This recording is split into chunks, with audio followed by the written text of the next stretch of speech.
Ladies and gentlemen, welcome to AEI headquarters. I'm Nicholas Eberstadt, the Wendt Chair in Political Economy, and this is our session on the open society and its enemies in South Korea, from rightist authoritarianism to left, and there's a question mark after that. Welcome as well our audience online. This is being live streamed, and it will also be archived for the future.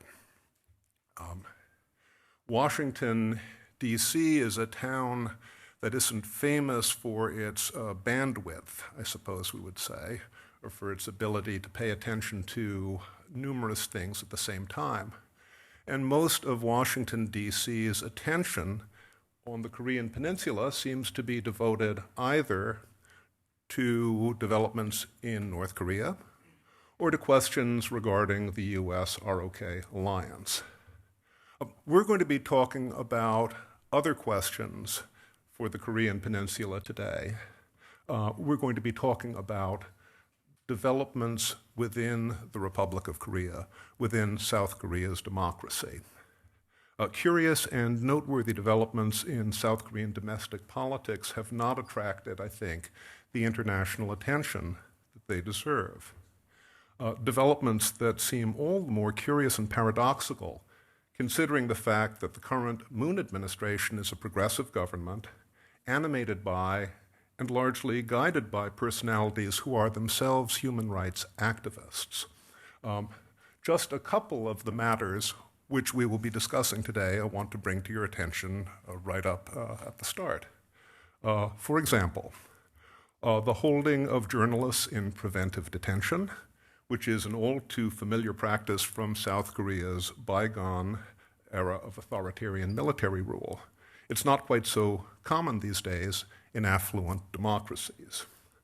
Or silencing official critics through libel suits, which is a stratagem, as you know, that is honed to perfection in authoritarian Singapore, but again, not widely observed in contemporary Western democracies.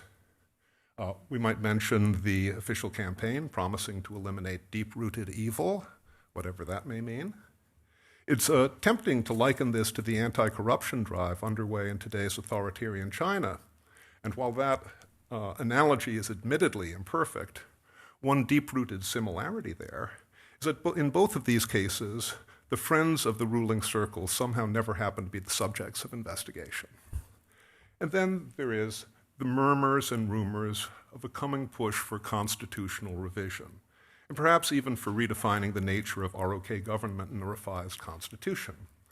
I stress these are only rumors and murmurs, but for some reason they just keep on coming up. This afternoon, we're going to try to describe and analyze and assess these and other matters. And we're also going to debate their import and significance. Is all of this just epiphenomena? Is all of this just white noise?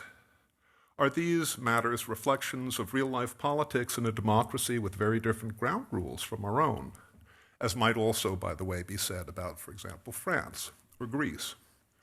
Or is something today more troubling afoot in the ROK?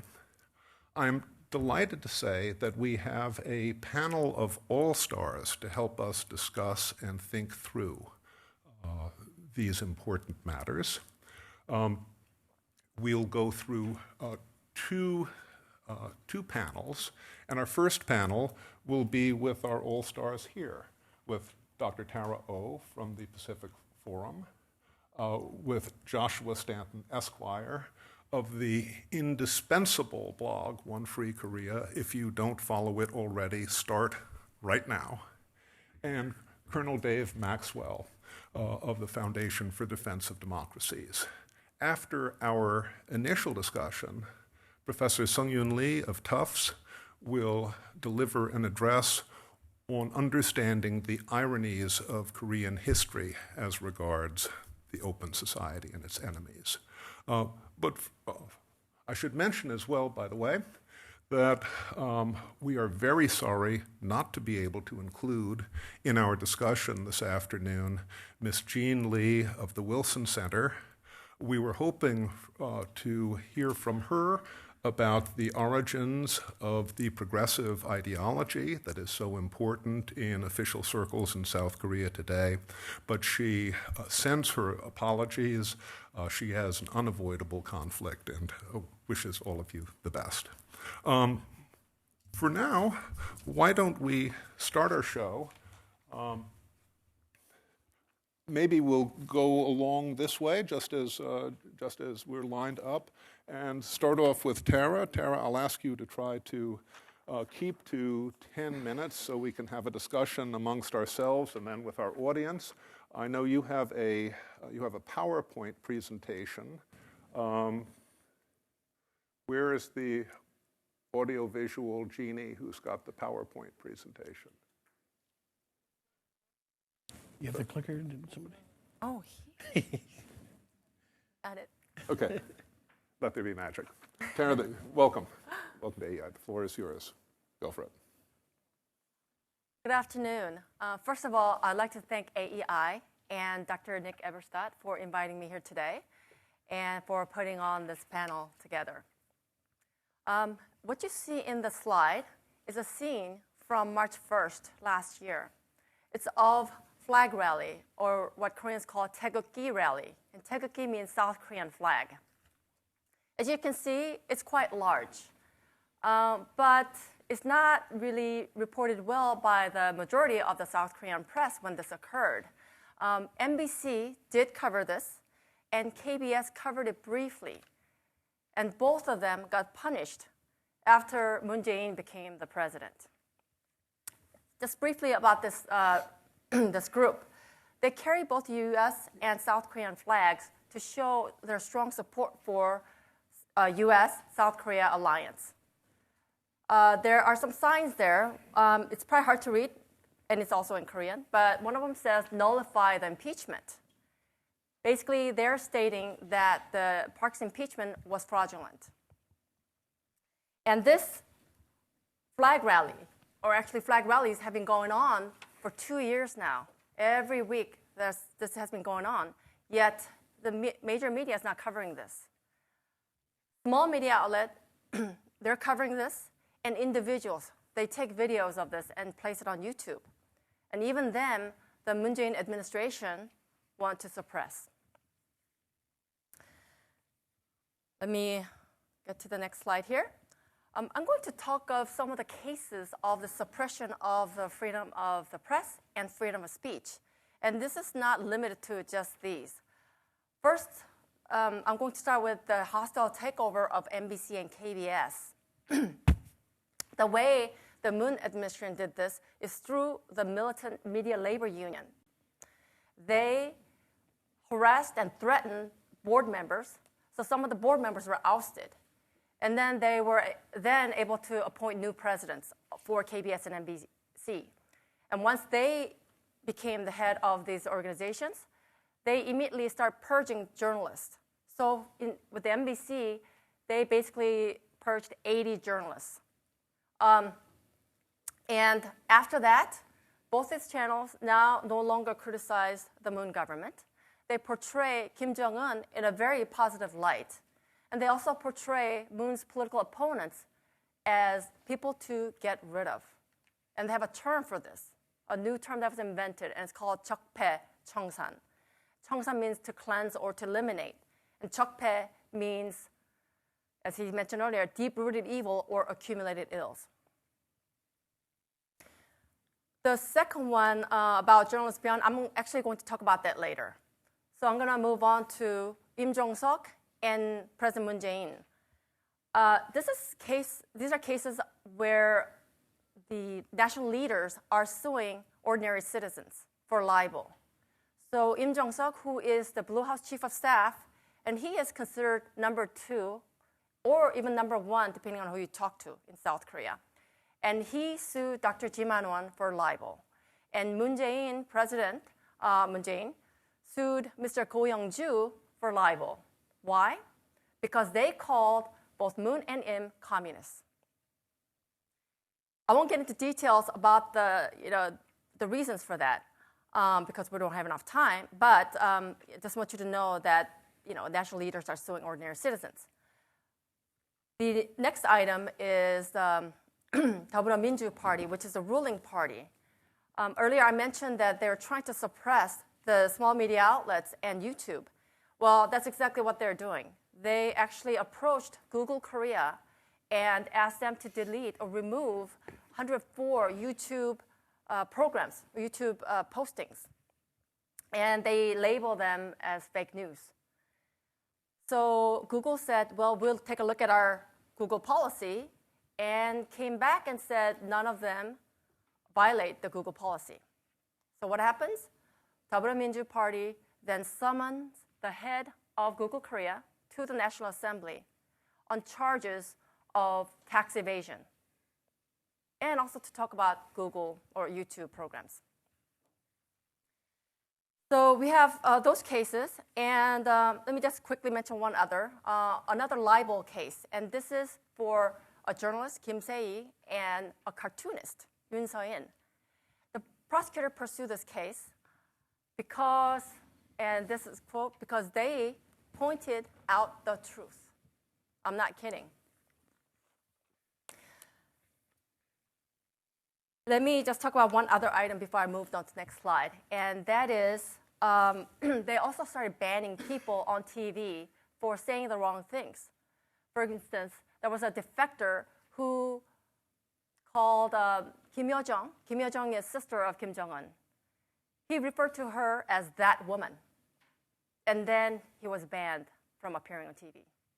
So this is the kind of situation that's going on with the Korean media situation in South Korea. Okay, this is Byun Hee-jae, and I'm just going to talk about this. So Byun Hee-jae is a journalist of a small media outlet called Media Watch. There are a total of 4 journalists there. Byun Hee-jae was sued for libel by JTBC, which is a cable TV channel. Basically, they said that he defamed JTBC. So they arrested him and put him in jail right away, even before a trial. So this is very unusual. This is not something that is normally done. But so they took a journalist, jailed him. He's been in jail since May 30th. And they said that basically JTBC said he manipulated the tablet PC story to make it appear that Choi Se-won, who is friend of Park Geun-hye, that she edited a speech using this tablet. And by editing the speech, she ruled the entire country. That's a big leap from one to the other, but that's what happened. And that's how the media then picked up the story and reported it as such. And this is really important because this tablet PC story is crucial to Park Geun-hye's impeachment. So that was what the lawsuit was about. And when people became very upset about the situation, they took out to the streets and they joined this very well-organized candlelight protests calling for Park Geun-hye's impeachment. And this protest actually called for a list of other items that are not related to Park, and the people really weren't calling for those demands, but it was part of it. So Park Geun-hye was impeached, and they portrayed her friend Choi as a very uneducated, uncouth woman, a shaman. They had a term for this too, a fancy term called partisanship, which sort of means something like a legendary flying wizard of influence. So again, people are very, very excited, very upset. JTBC said this tablet PC was a smoking gun to prove 국정농단.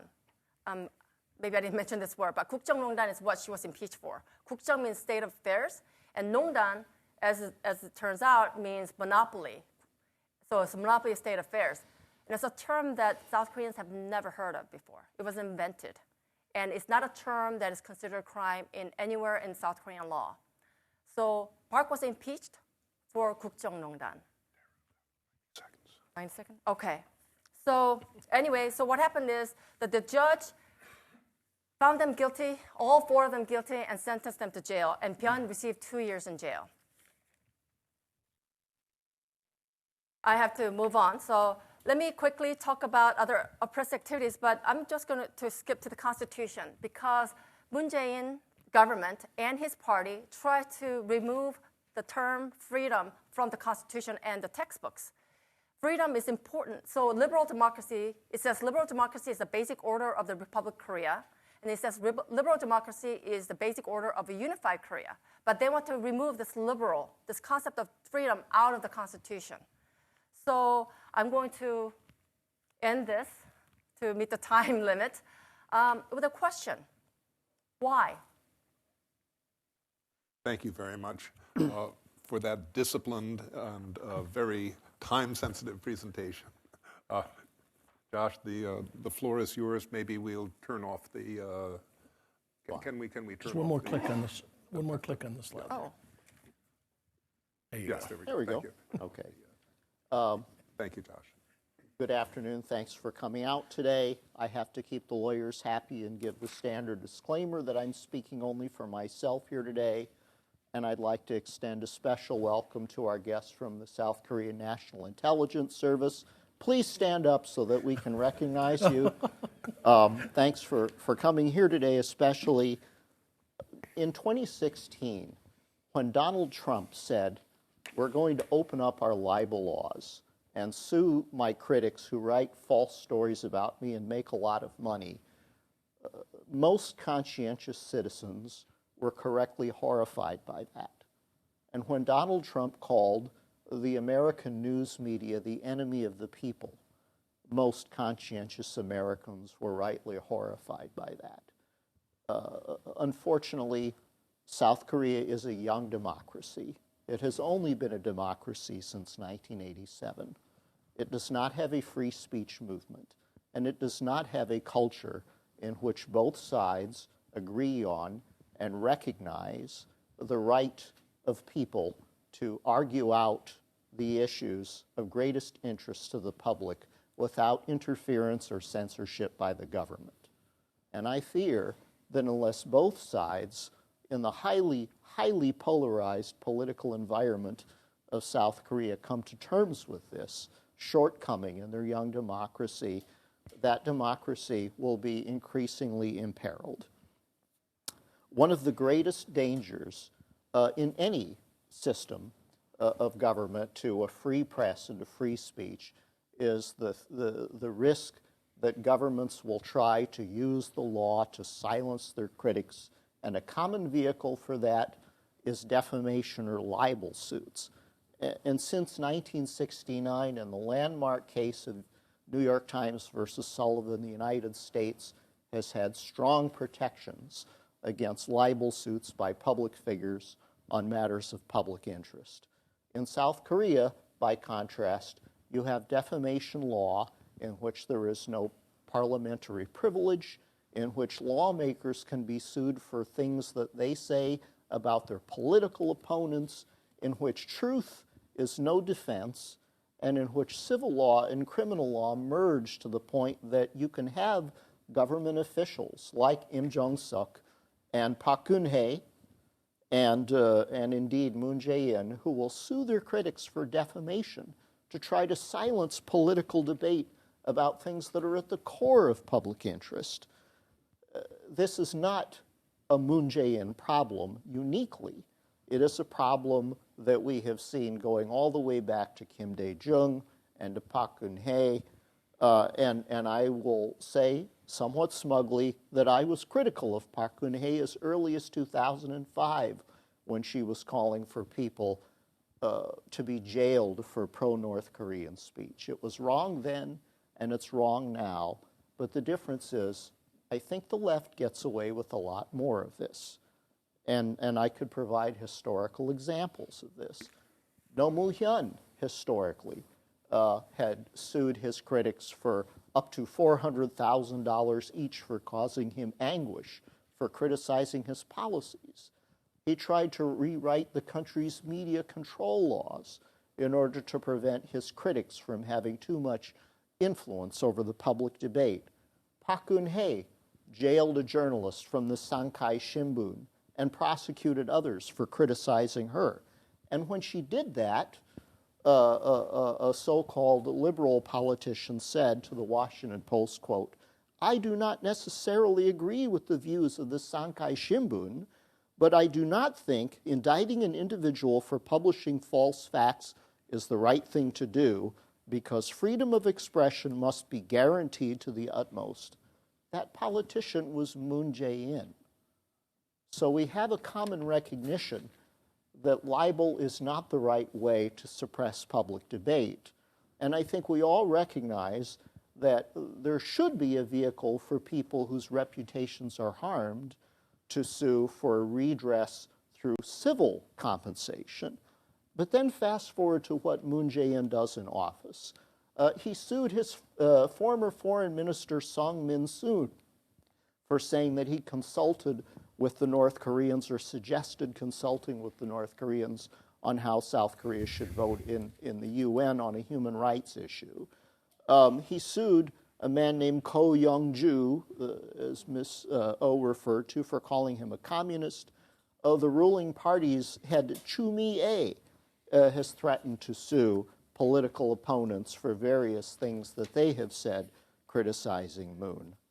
There has been subtle pressure on the media, and then there has been more direct pressure on the media, as Dr. O has told us. There was the case recently of a defector from North Korea, also a journalist, who was denied access to Panmunjom to cover a summit between the two Korean leaders. Even lawmakers are not immune. A moderate lawmaker named Ha Tae-kyung was sued for defamation for calling a left-wing lawyers group Jongbuk, which is a term that implies sympathy for North Korea. Scholars have been censored. In April of 2018, the Jungang Ilbo accused the Blue House of having a blacklist, and they denied this, but shortly thereafter, my friend David Straub was sent back from the Sejong Institute after he had been critical of the Blue House. We saw it happen here in this town in April when the Korea Institute for International Economic Policy pulled funding from the U.S.-Korea Institute, destroying it.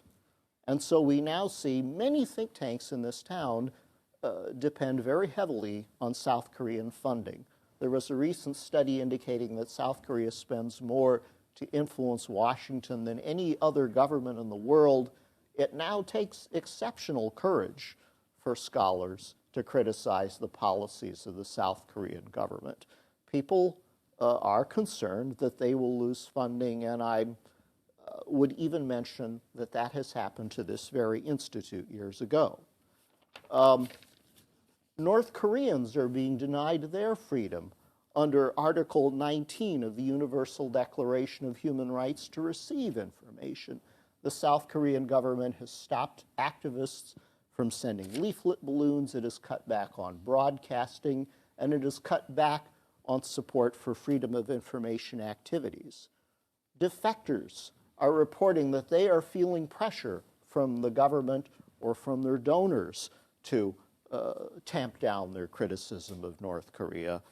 And the public is now being censored by this Un-Korean Activities Committee in the National Assembly that is calling for the censorship of YouTube videos.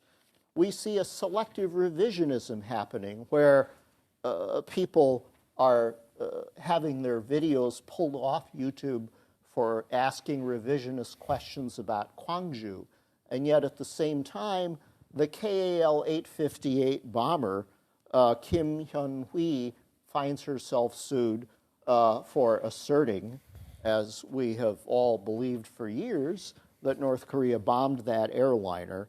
And finally, we are seeing the emergence of a certain censorship by proxy where avowedly pro-North Korean groups forced Tae Yong-ho, who is the Emmanuel Goldstein, I think, of North Korea, who defected from North Korea in 2016. He had to cancel a speech recently because of a threat posted by a pro-North Korean group on Facebook. Freedom of speech cannot survive unless the state protects it from violence. But what we see instead is that these groups are permitted to threaten other people.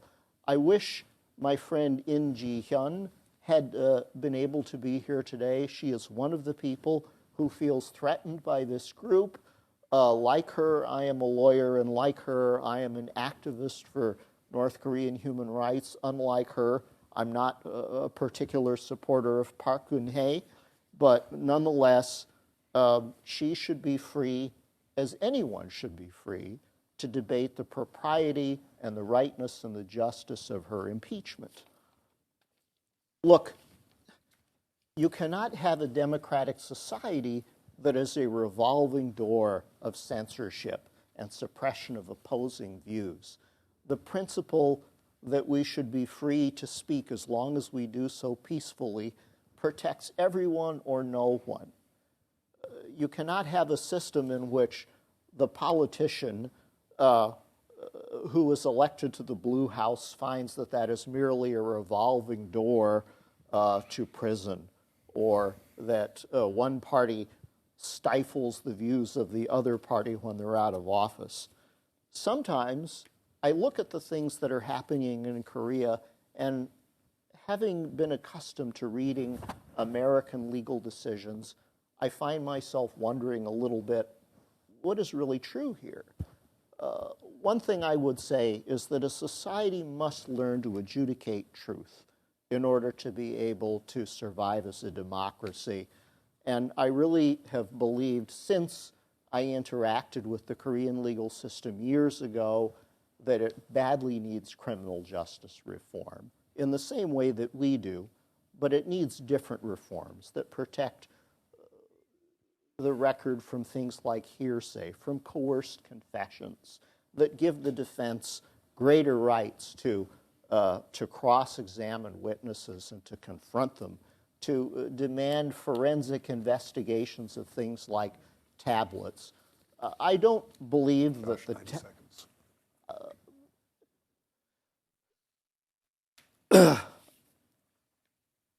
Why is this particularly dangerous today? It's dangerous today because the 2000 joint statement between North and South Korea said that the two states will work for mutual respect and trust, and because, again, in 2014, Park Geun-hye agreed with North Korea that the two countries would not slander each other. We see now the censorship all going in a particular direction, and I would ask journalists and NGOs, be objective enough to see that we are going in dangerous directions. Moon is not behaving as a liberal in office despite his rhetoric. But it's only if we raise the alarm that the guardrails will hold. Thank you. Thank you very much, Josh.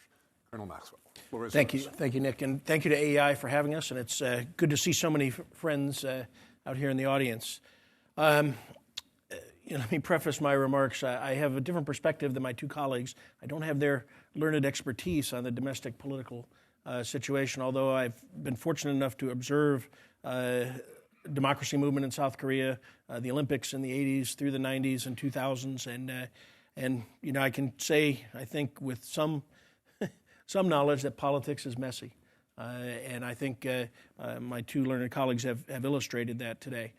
I'm going to take an external view of the situation because that's what I focus on, and this is what gives me pause to the situation. But let me preface this and say that I believe whatever outcome emerges from the Korean Peninsula, that the United States and South Korea cannot be successful in denuclearization and solving the human rights problems with unification without the foundation of the strong ROK-US alliance. So I'm talking to you today from the perspective that we must sustain our ROK-US alliance. It is really, really critical. But to do that, we've got to speak frankly and critically and objectively, as Josh and Tara have mentioned. The threats we face are really a form of political warfare strategies supported by hybrid military approaches. And that's true for the Korean Peninsula and really around the world. But let me review. As we all know, the vital interest for Kim Jong-un is survival of the Kim family regime. I don't think that really needs to be emphasized, but the aim has always been unification. But what is really important are the ways and means that the North wants to achieve unification. And that's through 4 lines of effort: subversion, coercion, extortion, and ultimately, if necessary, use of force. And it's very important to keep those in mind. Of course, the key condition it needs to be successful is driving a wedge between the ROC and U.S. alliance. It's a divide and conquer strategy. Divide the alliance and conquer the ROC. Now, I normally talk about what I call the Big Five for the Korean Peninsula, and I don't need to really review those here: war, regime collapse, human rights, and crimes against humanity. And I would say that human rights is not only a moral imperative, it's a national security issue.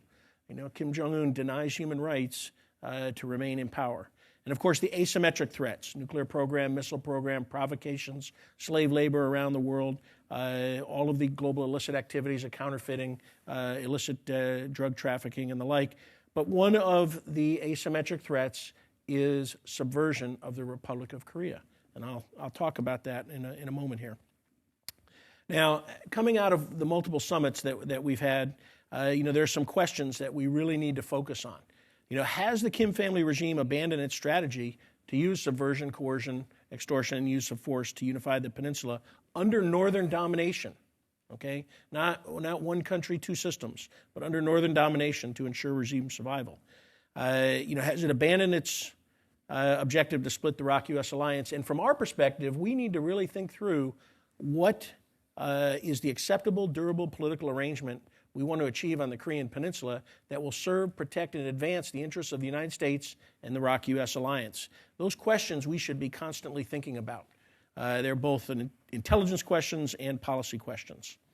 But it is subversion that is really the key, and something that I really want to focus on. And of course, the definition of subversion is the undermining of the power and authority of an established system or institution, as in the ruthless subversion of democracy.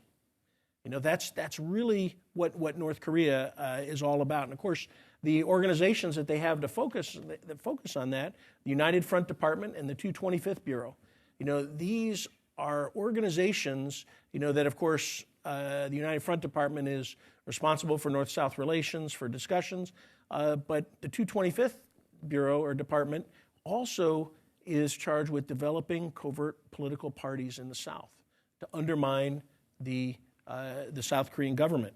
And so these organizations exist. They are documented in both South Korean and U.S. Open source intelligence documents, and they exist to subvert the South. And so we need to be very cognizant of that, and of course, the Republic of Korea needs to be very cognizant of that. Now, this subversion is really, it comes down to an ideological war on the Korean Peninsula. You really have to think this through. Many of my Korean friends and in the military alliance, we are proud to talk about shared values between the United States and South Korea. And those include freedom and individual liberty, liberal democracy, free market economy, and human rights. That's something that is common to Koreans and Americans. We believe in those shared values. Now, of course, that we're in conflict with the values, and I say, quote, values of the Kim family regime, okay, which of course is Juche, Kim Il-sungism, it's the socialist workers' paradise, Seung, military first politics, Seung, a societal classification system that is focused on controlling society, controlling the people, denying human rights, Byungjin, the simultaneous pursuit of the economy and nuclear weapons. And of course, it is the denial of human rights that sustains the Kim family regime in power. So the question for all of us, what values do we want to subscribe to? And I would say that on the Korean Peninsula, the 50 million, really 85 million Koreans that live on the Korean Peninsula, they really have to decide what values do they want to subscribe to. And I think that's an important question, and I think it's something that we, that together as an alliance, we need to focus on. But Koreans in the South in particular must understand that North Korea's strategy and intent is designed to subvert the South. And I would urge all my Korean friends and allies that you must defend against this threat from the North because it is really, really critical. And I think that North Korea has not given up its strategy to unify the peninsula under its domination. The answer to that question, has it given up that strategy? There's only 3 answers to that. Yes, they have. No, they haven't. Or I don't know. And as a former military planner, a prudent planner, I have to go with I don't know. And if I don't know, I'm going to assume the worst. And my belief is they have not given up that strategy. Therefore, we must defend against it.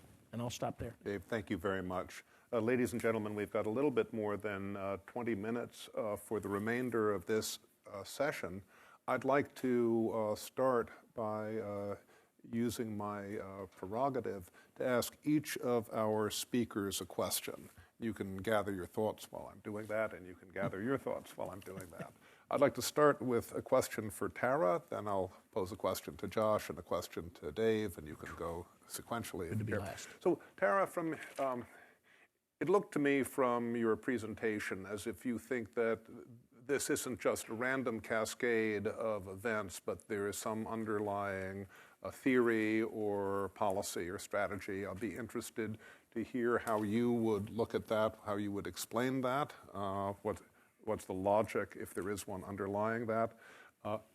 Josh, I'd like to ask you if you would use your judicious, lawyerly assessments to weigh the different administrations since 1987 with regard to this question of freedom of speech.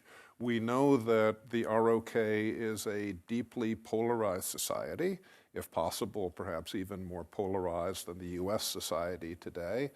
How do you regard the state of free speech in the ROK under Sunshine 3 versus Sunshine 2 versus Sunshine 1 versus the Pak administration, which you already criticized, versus earlier non-progressive administrations in the last 30 years. And Dave, our title for our event is The Open Society and Its Enemies, which is a sort of a shout out, if you know about this, to the late Sir Karl Popper, who had a book by this title. In his view, the enemies of the open society were intellectual thoughts, were streams of thought, not particular political actors. In the ROK today, there is a National Security Act, which goes back to the beginning of the Republic. I don't think that that's what Sir Karl Popper probably would have smiled on if he were thinking about devising an open society. But it is in place precisely to deal with this question of possible subversion. So how do friends of the open society square the circle with the powers of the National Security Act and the possibilities of abusing the National Security Act in the world that we know today? Tara, Josh, Dave, let me ask you sequentially, and then we can have an open discussion a conversation with our audience. Yeah. Okay, let me just talk about what Colonel Maxwell said about North Korea's goal, which is to unify the entire Korean Peninsula under its rule. And one of the methods, one of the terms that they use to do that is low-level federation. And coincidentally, or I don't think it was a coincidence, but President Moon Jae-in also has said that he wants to achieve a low-level federation on the Korean Peninsula. And he said this since back in 2011. He said it publicly over and over and over. And he said that he would even change the Constitution to achieve low-level federation. And at other times he said, I will make sure that I'll achieve low-level federation. So what is this low-level federation? So it is one nation, one state, two systems, two administration, which sounds, okay, well, it sounds like it's a good step. But really, what they really mean is there's a organization that will manage this unification process. And within this organization, you can sort of think of it as a Congress or National Assembly. And this will be represented 50-50 from North Korea and South Korea, which sounds pretty reasonable. It's equal. Well, let's just say 50 people from North Korea, 50 from South Korea. North Korea has one party, and it's called Workers' Party of Korea. South Korea has multiple parties. So when you have multiple parties, you're going to have you're going to vote differently on different issues. North Korea, they'll always vote the same. So they only need one person from southern side to vote with them to get majority, which means this body will always have majority that is of Korea Workers' Party of Korea. So that is a formula, and that is a formula that Kim Il-sung actually stated. It was a while back, in the 90s or so. And they said that if we can get this low-level federation, then the deal is done. That's how confident they are. So, I want to talk about how they would achieve. Let me just say one more thing. So let's say, National Assembly-like body. Let's just say, well, they are going to achieve a leader at some point, a president of this unified Korea. Well, I'm just going to do math. And this is a scenario where Kim Jong-un becomes a president. So South Korea has 50 million people. North Korea has 25 million people. And let's say, well, babies don't vote. So let's say 70% of the people vote. North Korea has 100% voting rate, and they vote for one candidate. South Korea has multiple candidates, and not everyone votes. And the votes will be split. When Moon Jae-in became president, he had 41% of the vote. So just doing the math, 50 million times 70% is 35 million. And North Korea, that would be 17.5 million. And if you take 41% of that, of South Korean population, that's 14.35 million. That's less than 17.5 million. So this is a scenario where Kim Jong-un can become president.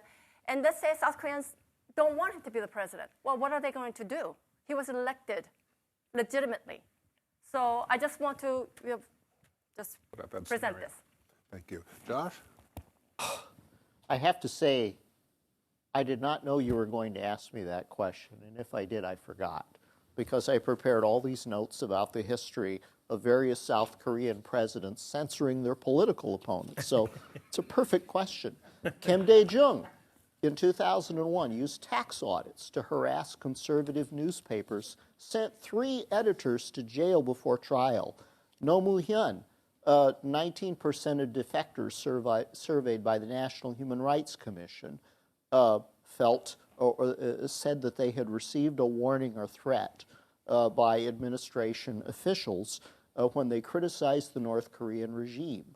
In August of 2003, No Moo-hyun's government sued 4 opposition newspapers. Actually, No Moo-hyun personally sued 4 opposition newspapers for $400,000 each for what No Moo-hyun described as, quote, comprehensive, persistent, and massive defamation of my character that, not as a president, but as a human being, caused me psychological agony, hard to express in words.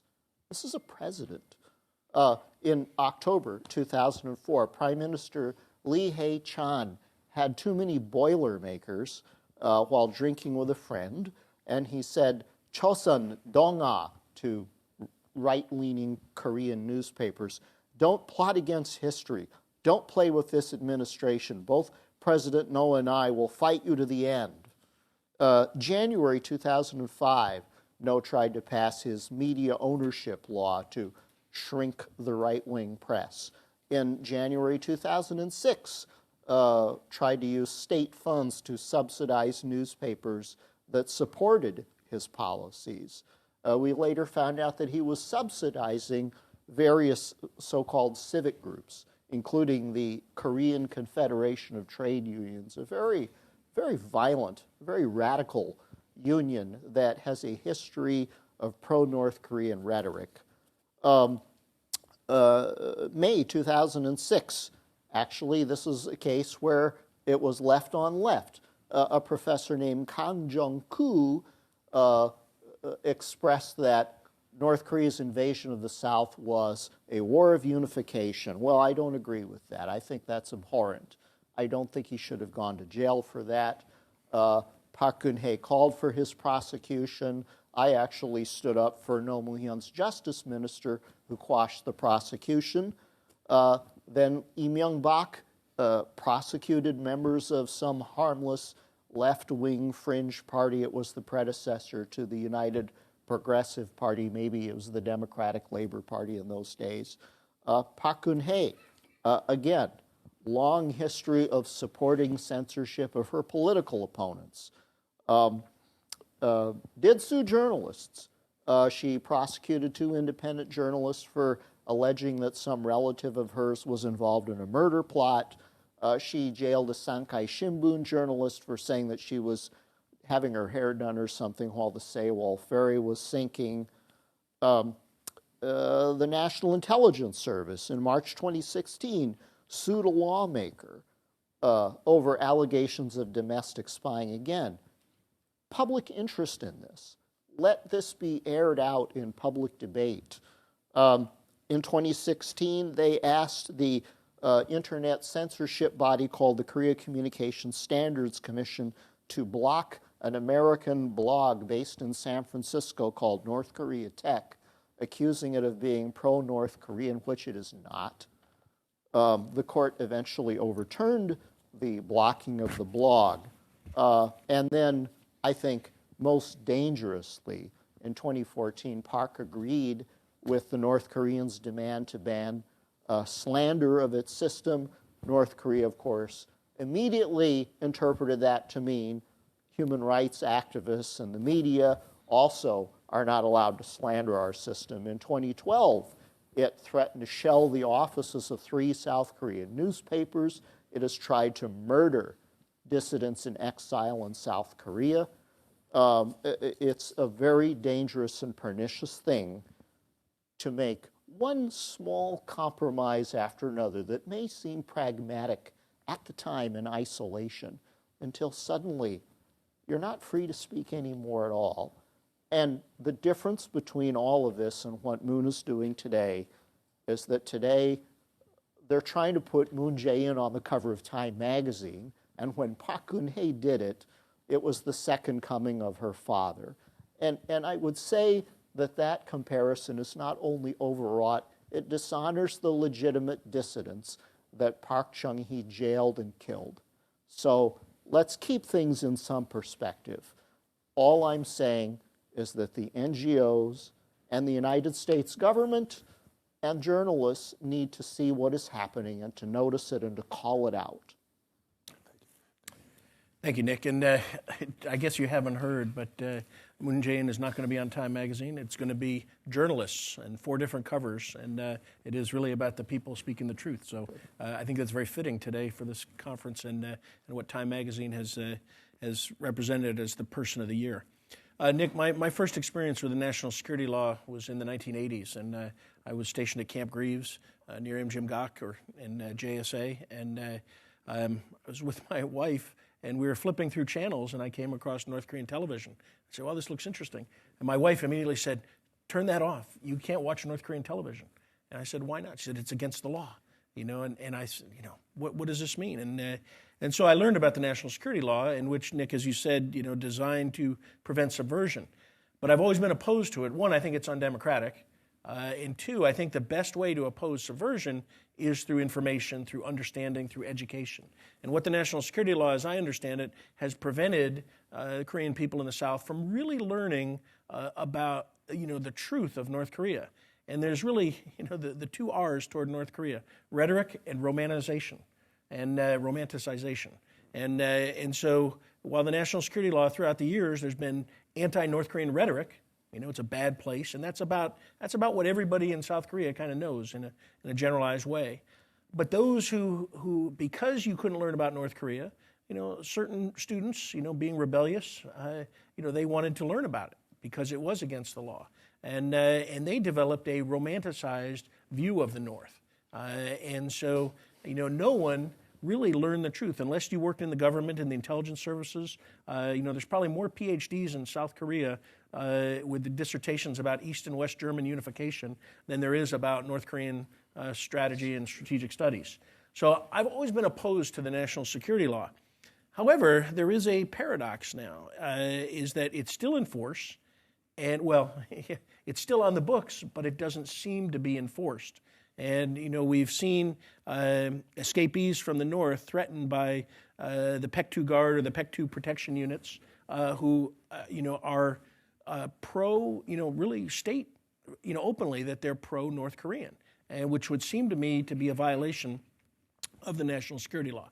Now, I would recommend repealing it. I would allow people to express their views, pro-North and anti-North, and I would hope that the Korean people in the South would be thoroughly educated about what the real situation is like in the North, because I believe that exposure and transparency to what the North is really like will tamp down some of that romanticized view that exists among some of the population. So I'm opposed to the national security law, but I think it's quite ironic that it's not being enforced when it is being violated, and escapees from the North in particular are threatened. Thank you, Dave. Ladies and gentlemen, in this session we have a few minutes before our allotted time is complete. Let me see if we have questions in the audience. 1, 2 questions. Why don't we collect our questions and then ask our panelists to respond, and after that we'll move to the next session. So please, we have one question here and one question there. Could you please identify yourself and, in good AEI tradition, end your question with a question mark? Thank you for giving me a chance to speak. My name is Junho, and I'm a minister from South Korean Embassy. Actually, I'm not speaking about specific questions.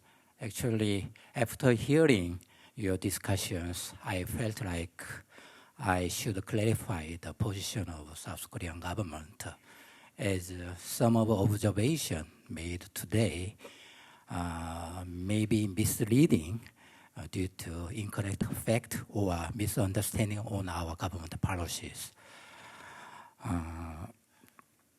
As we know, the Moon Jae-in administration was established as a result of one of the most peaceful protests by the people. Putting people first is not only top priority of the administration, but also its core philosophy.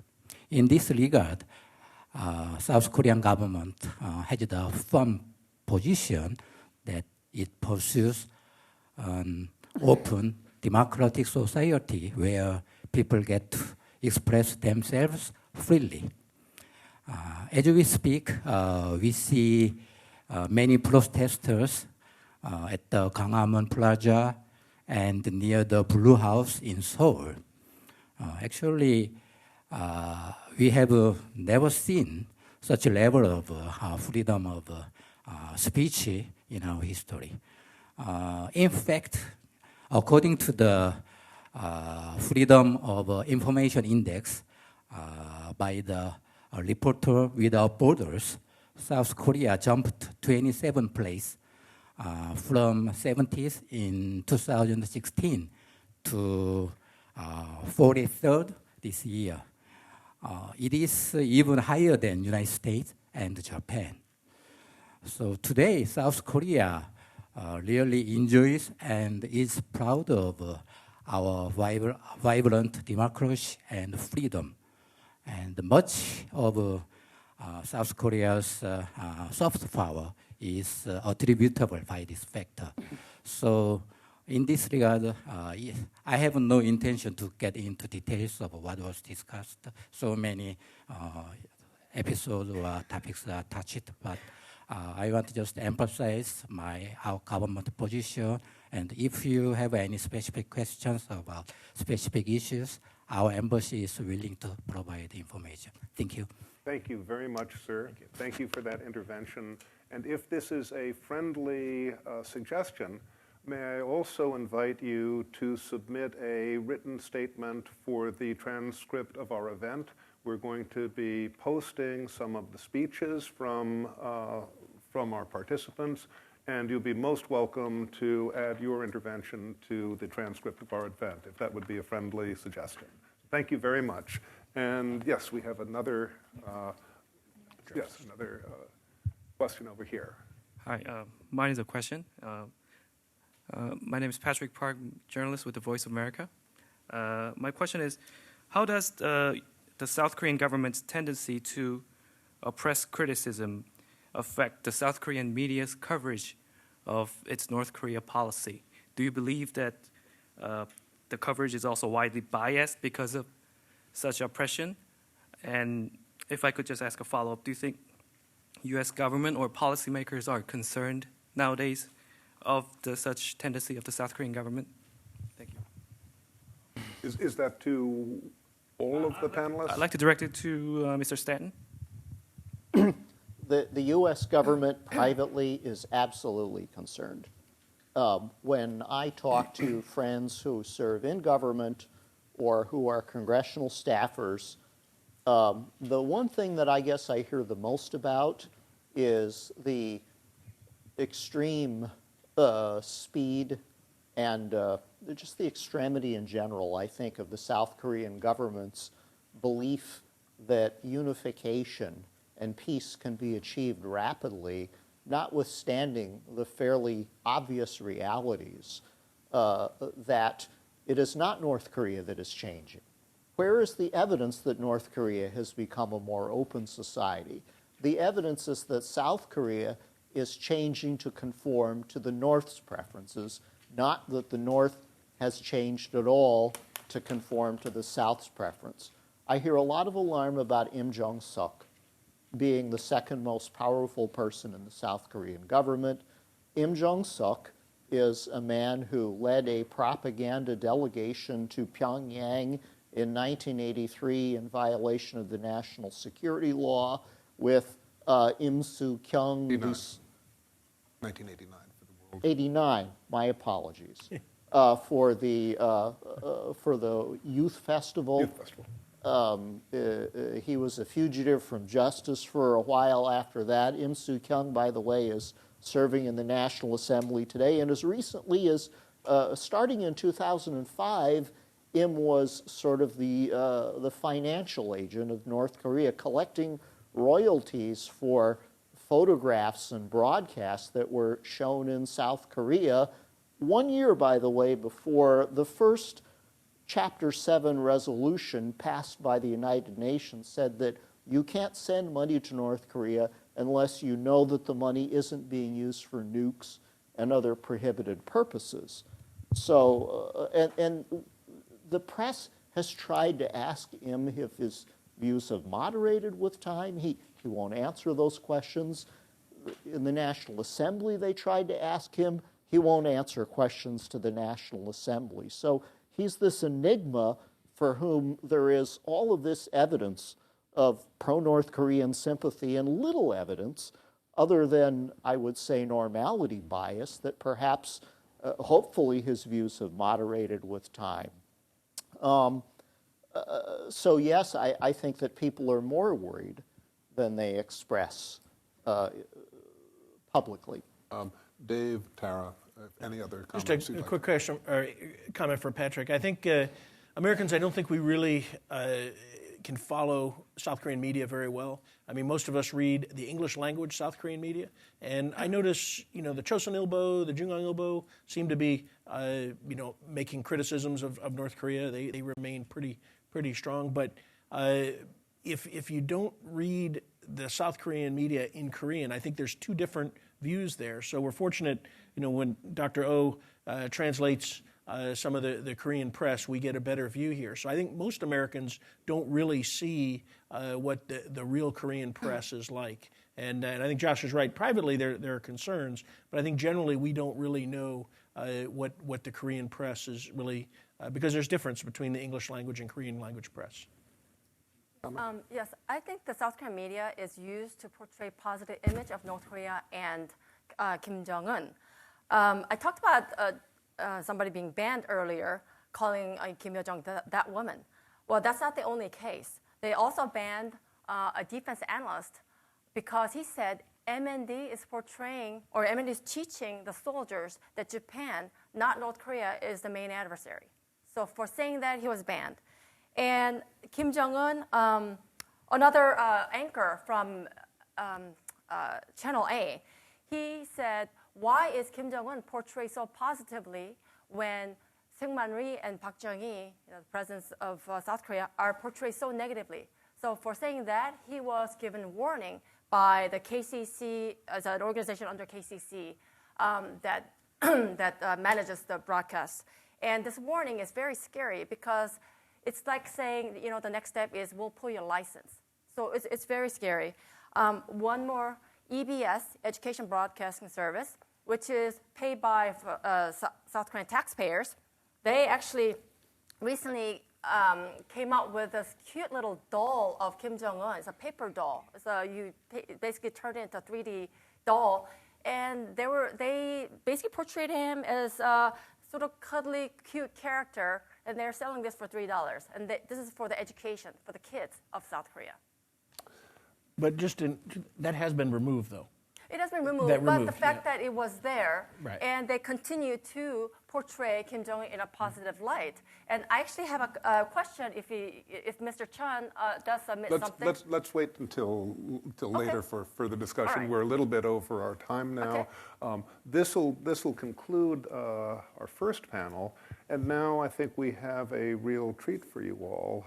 One of the young legends in Korean studies and Korean history is Professor Seung Lee.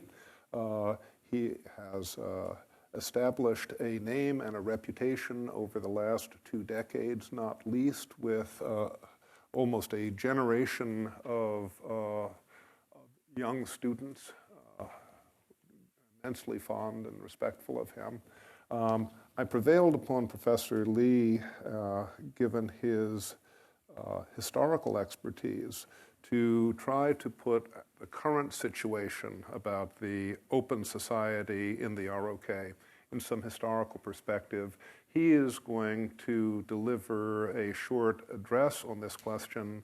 I think we can all sit here and then ask Professor Lee afterwards to join us for a discussion among ourselves and then a continuation of our general discussion. So Professor Lee, welcome here. It's a great honor to have you here.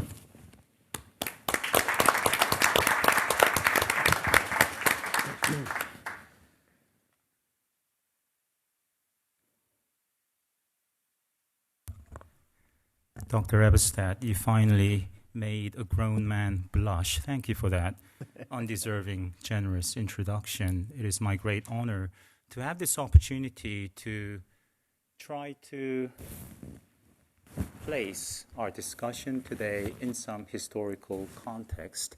Thank you for this opportunity. Thank you to the American Enterprise Institute, and most of all, thank you for taking the time to be here, taking the time out of your very busy schedule to be here.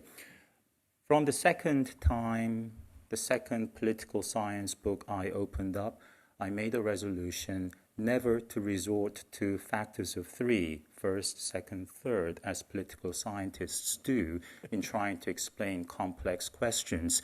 As the years went on, I found myself being pulled. There was a gravitational force exerted on me, pulling me toward 1, 2, 3, as politicians do all the time. So a few years ago, I came up with factors of 5. So I shall, in my time, give you 5 short stories in the following order. By first addressing the arcane, and then mentioning the mundane, and then intoning on the inane, and then pontificating on the profane, and closing out with a little bit of commentary on the humane. When the first general elections were held in South Korea, 70 years, 7 months, and 1 day ago, which is an unnecessarily elaborate way of saying May 10th, 1948, in South Korea only, the UN Commission in Korea, the UN agency with a mandate to oversee the elections, endorsed the results of the ballots by saying the following: valid expression of the free will of the electorate in those parts of Korea which were accessible to the Commission and in which the inhabitants constituted approximately 2/3 of the people of all Korea. Soon thereafter, Syngman Rhee, Western educated, American educated independence fighter, Syngman Rhee was elected chairman of the National Assembly and consequently president of the Republic of Korea. The Republic of Korea was promulgated on August 15th, 1948, with blessing from the United States and some 50 other nations. And Syngman Rhee, in the wake of his victory, personal victory, wrote in 4 Chinese characters, in Korean, 방, 구, 명, 신. Chinese characters, 방, jiu, ming, shin, meaning nation of antiquity, new mandate. Rhee had the mandate to govern. It was lawful beginning. It was a lawful democratic beginning. The core political principles of the new government were to be those based on the European tradition, such as freedom of speech, freedom of press, freedom of assembly and association, due process of law. But there still remained the vexing question in a Platonic sense, whether it was more advantageous to be governed by the best man, not as in a wedding ceremony, the best leader, or the best laws. Now, while Rhee had earned the support of the people and as a revolutionary leader, almost immediately after the Republic of Korea got off its feet, in the tradition of the Confucian cyclical patterns, dynastic cycles, the government became corrupt, ineffective, and decidedly very much above the law. However, in the first jubilant days of unprecedented self-rule and representative government, few, those who governed or the multitude who willingly resigned their own passions and sentiments to the few who govern, to steal a phrase from David Hume, seem to realize the latent power of the people, the voice of the people, to begin, even to change, and even to end regimes. The Rhee regime came to an end, as many of you know, in the wake of a popular student uprising in April 1960. This incident is a landmark occasion in modern Korean political history. It is enshrined in the South Korean Constitution as well. But the point that I want to make here with respect to the April 1960 uprising is the following. It was, properly speaking, not a revolution. Hannah Arendt tells us a revolution, the definition of a revolution is a, quote, transitory phase that begets, that triggers the birth of a new secular realm. The reason that I say this was not a revolution is because the student protesters didn't think so. They were not fighting for democracy, free speech, free press, freedom of assembly. They were seeking moral redress for corruption, election rigging. Their ire was not directed at Rhee himself even. It was a spontaneous outburst of the Korean habits of the heart, myrrh, from the French cœur, heart. It was Korean, deeply ingrained Korean culture, if you will, a Confucian uprising. When one talks about culture, one often smacks of cultural determinism, which is thoroughly discredited in academia, of course. But I want to draw your attention to the deeply ingrained Korean culture, especially at the very top, a holier-than-thou kind of assumption. How dare you? How dare they criticize me?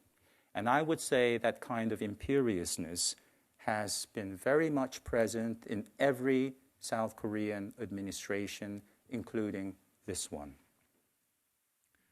So in the end, the First Republic, so-called, the Syngman Rhee government ended in an ignominious way for Rhee himself, but the protesters, when Ri and his Austrian-born wife, the First Lady Francesca Donner, were evicted from their presidential mansion in late April.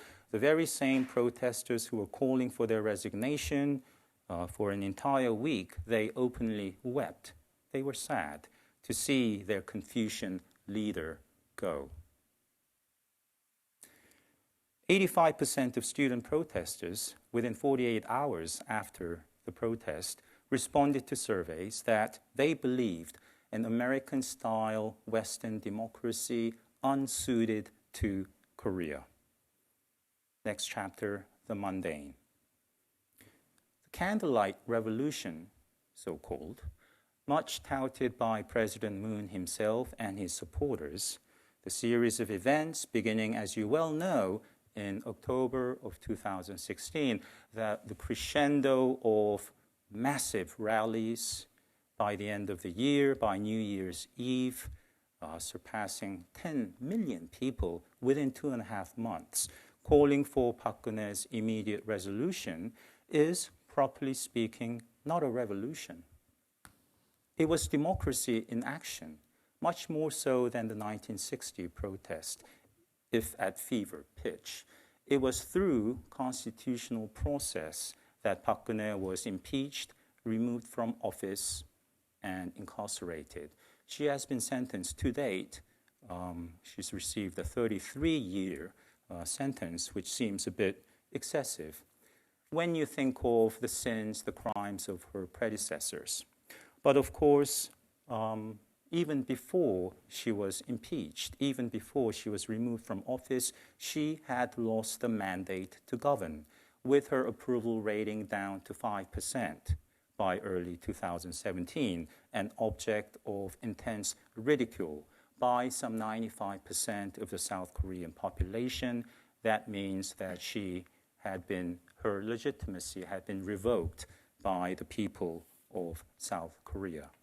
And many people were concerned. Après le déluge, the thinning numbers of supporters of Park Geun-hye said then, they are now more vocal, as Dr.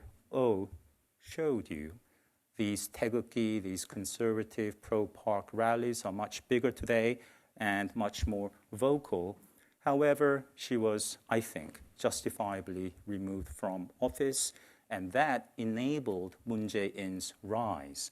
Whether Mr. Moon would have been elected or not had Park Geun-hye served out her term, we don't know. It's a possibility, certainly, but there is no doubt that Moon Jae-in, it was a gift for Mr. Moon and his supporters that Park Geun-hye was removed from power in such a shameful way. Regime collapse in a democracy does not necessarily bring down the entire political order, but it may lead to the revival of past failed policies. And that is my contention in moving on to the next chapter, the inane. The view that the so-called liberal South Korean administrations, namely Kim Dae-jung, Roh Moo-hyun, and Moon Jae-in administration, that under these progressive liberal administrations, that there have been substantive change for the better in terms of the state's control of the people, indiscriminate censorship of the press, both directly and indirectly, censorship of individuals, abuse of South Korea's notorious loose defamation laws, targeted tax investigations, even illegal wiretapping and monitoring of opposition politicians and critics, and also corruption in government, abuse of power. The notion that all these, by these indices, things are much better in liberal governments, I would suggest strongly to you, is unfounded. It's not borne out, in fact. Minister Chun mentioned press freedom, Reporters Without Borders. If you look at the past, almost 20 years of surveys by both Freedom House and Reporters Without Borders, according to Freedom House, and you can all do this very quickly, it's very convenient, you can just input the year that you're looking for, and then change the year and go down, scroll down to see the points and rankings and so on.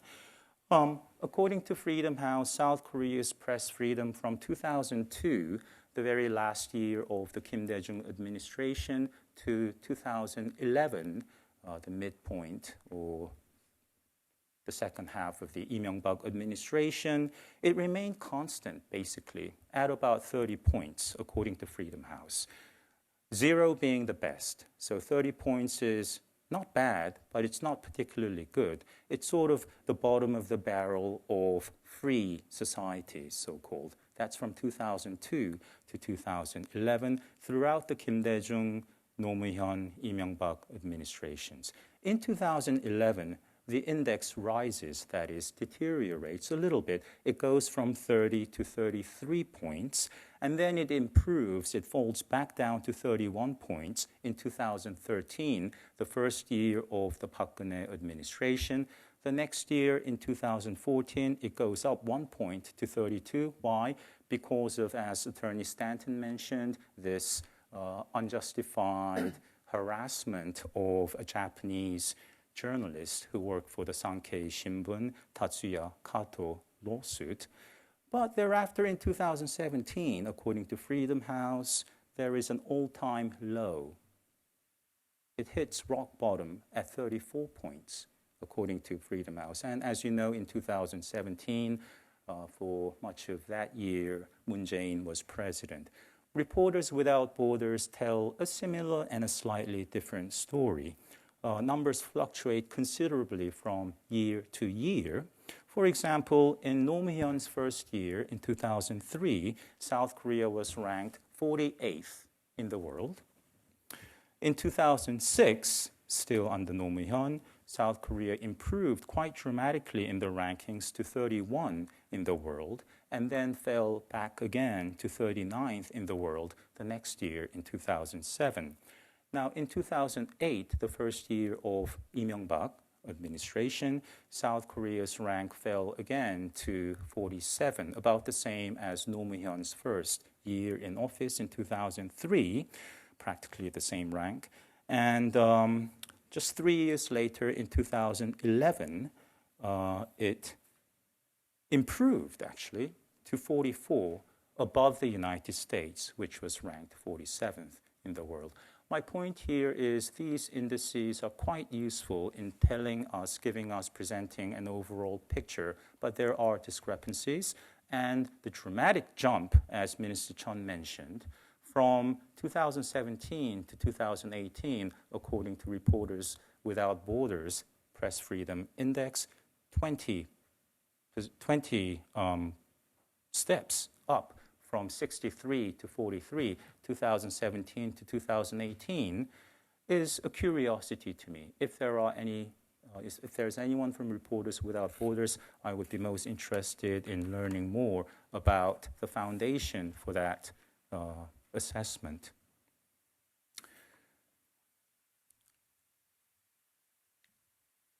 Attorney Stanton mentioned President Roh's perhaps unpresidential remarks here and there. There are so many, and although many of these remarks were not illegal, it was certainly a veiled threat against specific individuals as well as the entire population at times. For example, in his very first year in office, in October 2003, Roh Moo-hyun, fed up with criticism, said, okay, if you want me to leave, I'll leave. Let's have a vote of confirmation. Nothing came of that. But then just two months later, Roh Moo-hyun also said, oh, there are allegations that my party received illegal campaign contribution, like the other party, the Grand National Party, which was found to have received massive amounts of illegal campaign contribution. Roh Moo-hyun said, if it is determined that our party received even 1/10 of the other party, I will step down. Well, it was found that, yes, his party had received more than 1/10 of the other party. The other party, Grand National Party, was found to have received $80 million in illegal contributions. His party, slightly over $10 million. Not only did he not step down, his party apologized and promised to return all of it back to society. To this date, not a single dollar has been returned. Now, there's a litany of examples of Roh Moo-hyun's irregular, unconventional approach to statecraft. And none of this would really matter to you, Americans, or to the Japanese, or to the world, if not for the fact that these irregularities, holier-than-thou kind of attitude and willful denial of human rights violations in the world's most totalitarian state in human history, if none of these mattered, these would not matter if it were not for the fact that these undemocratic ways that we've seen with each South Korean administration have implications for South Korea-North Korea relations and also on US-South Korea relations. Let me try to explain that. Nobody, of course, is saying that things were better under military right-wing authoritarian regimes. One would have to be somewhat misguided strongly to say that. But the notion that liberal governments, under liberal governments, things are markedly better, again, is exaggerated, perhaps even unfounded. Moreover, we know that authoritarian right-wing governments did many illegal things like imprisonment of political prisoners, torture, executions, and so on. But we also know what they did not do. For example, Park Chung-hee and Chun Do-hwan and so on, Syngman Rhee, were not willing partners in the DPRK's nuclear weapons program development. Kim Dae-jung, as many of you in this room know, gave Kim Jong-il $500 million secretly while transferring this huge amount in cash illegally to Kim Jong-il's personal accounts, literally just days before his visit to Pyongyang in mid-June 2000. For that year, the entire year of 2000, North Korea's total export earnings approximately was $500 million. It was a huge amount of money. Under Roh Moo-hyun, according to open sources, the Roh administration between 2003 and 2008 gave North Korea $4.4 billion worth of goods and cash, over 50% of it in cash. No questions asked. Mr. Stanton mentioned the UN Security Council resolution that calls on all member states to ensure that any kind of economic resources, funds, money given to North Korea is not diverted for the sake of North Korea's WMD development programs. That's paragraph 8D of UN Security Council Resolution 1718, in willful violation of that and many other principles. The Roh Moo-hyun government gave North Korea billions in cash and other blandishments. And the Moon government today is poised to resume that kind of unconventional aid to North Korea. We also know that authoritarian right-wing governments never pretended to be a pro bono or even out-of-pocket paying defense counsel for Kim Jong-il or Kim Jong-un. In 2007, Roh Moo-hyun held the second Inter-Korean summit with his counterpart, Kim Jong-il, according to leaked documents put together by the South Korean National Intelligence Service.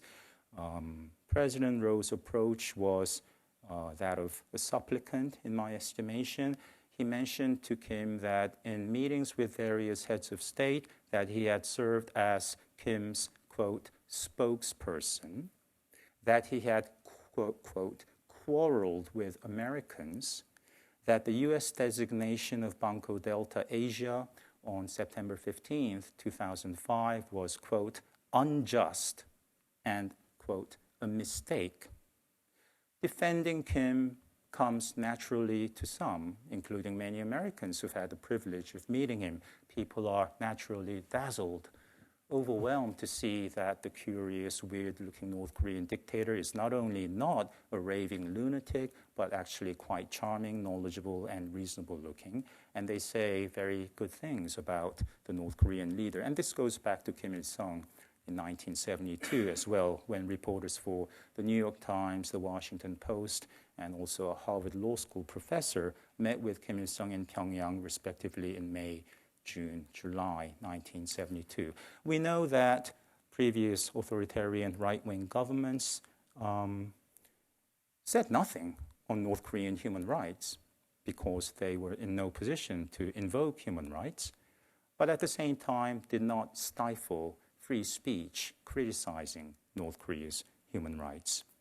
We also know that previous right-wing authoritarian governments did not try to legitimate Kim's brazen ploys, provocations, class warfare, I would call the Seung system that Colonel Maxwell mentioned, the vast system of gulags and random capital punishment and so on. We also know that previous governments did not actually, or actively rather, seek to lay the grounds for the withdrawal of U.S. troops. Quite the contrary, when President Nixon reassured Park Chung-hee at a hotel in their face-to-face meeting in August 1969, Park pleaded with Nixon not to pull troops. Nixon reassured Park, and then a few months later, next year in May, Park received a discourteous letter from Nixon informing him that an entire division would be withdrawn. What did Park Chung-hee do then? Well, he tried to develop nuclear weapons. He tried to advance South Korea's defense capabilities, and then under pressure, of course, gave up. But this notion of transfer of wartime operational control, peace declaration, end of war declaration, peace treaty, it's all open secret. This is an essential step in North Korea's revolution in trying to evict U.S. troops, casting doubt on the very raison d'etre of U.S. troops in South Korea and calling for the withdrawal of all U.S. troops and thereby downgrading the U.S.-South Korea alliance and America's support for South Korea. We know that also right-wing governments did not unilaterally surrender its military borders, both on land and at sea, as we witnessed today. We know they did not fan the flames of anti-U.S. sentiment. Roh Moo-hyun, during the campaign in 2002, said, "So what if I'm anti-American? Who cares?" And he rode to power, victory in the election in December 2002, largely on the crest, the wave of widespread anti-U.S. sentiment. We know that previous authoritarian right-wing governments did not side with China on fundamental matters of national security. As you remember, it wasn't all that long ago, just over a year ago, the South Korean government, the Moon Jae-in administration, announced the 3 no thank yous, that is 3 no's. No further THAAD deployment, no thank you to joining any kind of missile defense system, and no thank you to U.S. calls for South Korea's participation in a triangular alliance system in Northeast Asia, including Japan. This message pleased China immensely. Also, the recent decision by the the Supreme Court of South Korea, invoking the ghosts of Japan's wartime past. Of course, forced labor, forced military sexual slavery, in essence, are crimes against humanity, but there is no legal recourse for suing Japan or the descendants of the perpetrators, because crimes against humanity, as you know, can be invoked legally only in the post-2002 legal order. And this is a matter of great sensitivity. But for the South Korean Supreme Court to argue that because the 1965 normalization treaty between South Korea and Japan does not address the illegality of Japanese colonial rule in Korea, 1910 to 1945, therefore, the South Korean people have the right to sue because the 65 Treaty does not address the illegality of colonialism. It does not nullify private citizens' right to sue Japan, not for compensation, but for redress.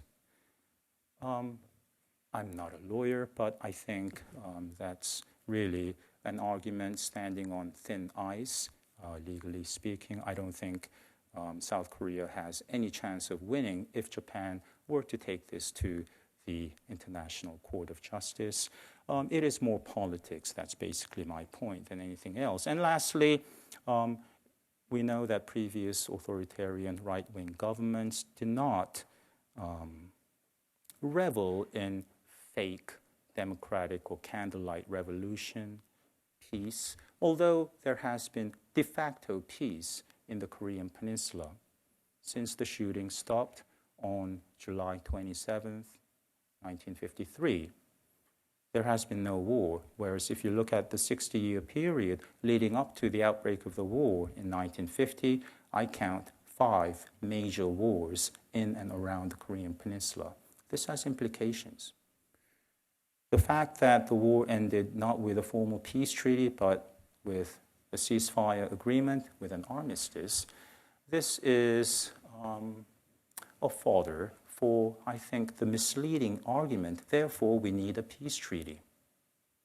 There is no peace treaty between Russia and Japan. There is no peace treaty between China and Japan. There is no peace treaty between China and the United States or between China and South Korea. Yet, we need a peace treaty when there has been no war for 65 years. I think this is falling right into North Korea's game, again, of creating the conditions for the political conditions for the withdrawal of U.S. troops, even the abrogation of the U.S.-South Korea alliance. So my question to you rhetorically is, in this context, which is the greater threat, not only to national security, but also to South Korean democracy? The policies of the left-wing governments or the right-wing governments? I shall conclude with the following comments, the profane. And I mean by that not profanity. For example, when North Korea in April 2014 called President Obama, quote, a wicked black monkey that should return to its natural habitat in Africa and feed off the crumbs thrown at it by tourists. Also calling Park Geun-hye, quote, a dirty old whore, and also calling Judge Michael Kirby, the main author of the Milestone, UN Commission of Inquiry report on human rights in the DPRK, published in February 2014, an openly gay, very distinguished retired Australian judge when North Korea called Kirby, quote, a dirty old lecher with a 40-year career in homosexuality. Or, I don't mean by profane, I don't mean any of this, or when North Korea called Park Geun-hye and Obama, I guess, simultaneously in May 2015, Park Geun-hye, quote, is a skirt-lifting, Obama pelvis-licking, dirty old whore. I don't mean any of that. I mean this. Crimes against humanity has a specific definition, as you know, under Chapter 7 of the Rome Statute. Widespread systematic attack against the civilian population with knowledge of the attack. There's intent there. And when it comes to North Korea's crimes against humanity, that COI UN report states that the nature, the gravity, the scale, I would add duration as well, of North Korea's crimes against humanity are unparalleled, reveals a state that have no parallel in the contemporary world. The report adds a novel definition to crime against humanity, the crime of, quote, knowingly causing prolonged starvation. That is the kind of regime that we are dealing with. And that is the kind of regime that successive Korean governments in the South, including Lee Myung-bak and Park Geun-hye, have assiduously ignored. that problem has been sidelined by all successive South Korean governments. To this day, no South Korean president has called on Kim, whether the first, second, or third, to dismantle the horrific walls of his gulags. Moreover, under the current government, any mention of human rights in North Korea, newspapers, perhaps with the exception of 조선일보, 동아 and 중앙 even, Josh mentioned that Roh Moo-hyun threatened to sue those papers, also 한국일보, for 2.6 million, not just 1.6 million, as Josh mentioned, because it was punitive damages sought for himself and his brother, who were defamed, as Roh Moo-hyun said, because a parliamentarian mentioned to those papers that Roh Moo-hyun and his brother had benefited from the sale of public land. Anyway, under Roh Moo-hyun, under Kim Dae-jung, under Moon Jae-in, newspapers know when to shut up. They self-censor. And if you are unconvinced, I'm willing to speak with you afterwards about it. In this very halls, actually, no. At the previous location of the American Enterprise Institute, in March 2001, President Kim Dae-jung gave a speech. During the Q&A, when a reporter asked about human rights in North Korea, President Kim responded thus: "The most serious human rights problem in the Korean Peninsula is that of the separated families, and we're making progress on it with family reunions." Dr. Eberstadt was in attendance, I believe. So this kind of willful denial of really the gravest human rights problem, arguably in world history, at least in the modern era, is an indication of a propensity on the part of the South Korean government, perhaps even a cultural predisposition toward acting not only in denial, but also aggressively imposing on society at large the agenda of the government. You don't criticize us. We deny North Korea's human rights problems. And we seek amends, we shake hands, inter-Korean rapprochement, all under the rubric of 우리 민족끼리, by the Koreans ourselves. It resonates powerfully in South Korea and in North Korea. And that's falling right into North Korea's game. So in closing, I would say the more humane approach and the more democratic approach would be, I believe, to recognize what the greatest challenge or national task facing the Korean nation today is. In every era, for a country like South Korea, emerging from the shadows of colonialism, the challenges of nation founding and nation building and reconstruction from the Korean War, there is a primary challenge. During the colonial era, of course, winning independence was the greatest national task.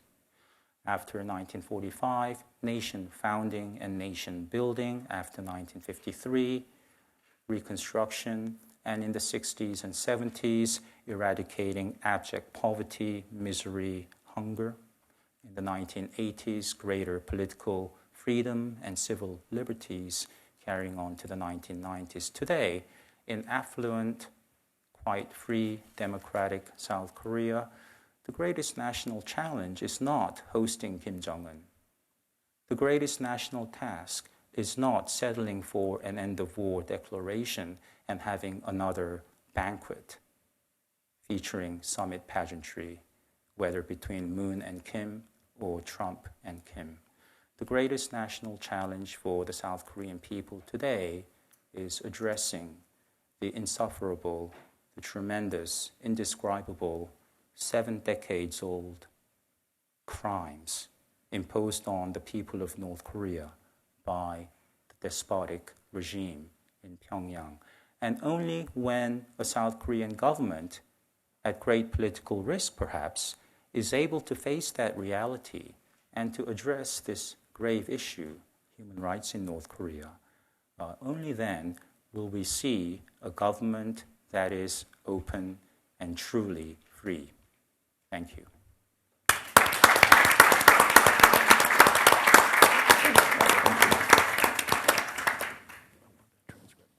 Professor Lee, that was absolutely splendid. Can I ask you to sit down and join us? We have a little bit less than 20 minutes left. I propose the following. I think that maybe I have a question. Maybe some of our other panelists have a question or comment for Professor Lee. I'd like to collect those, ask him to have a moment to catch his breath, and maybe respond to us. And then with the remainder of our time, let me ask all of our audience and us to join in a conversation with questions about whatever matters we still wish to pursue in the remaining time. Yoon, my question, stimulated by your magnificent address, is this. I can see the Korean problematic today described as two separate civil wars. One civil war between two countries, one civil war of sorts within the South. If that is correct, which you may contest, where does promotion of the open society and promotion of human rights actually lie? Is this something which we look for at the conclusion of the civil wars, or is promotion of civil rights, promotion of human rights, and promotion of the open society a positive instrument for leading to the end of these two civil wars?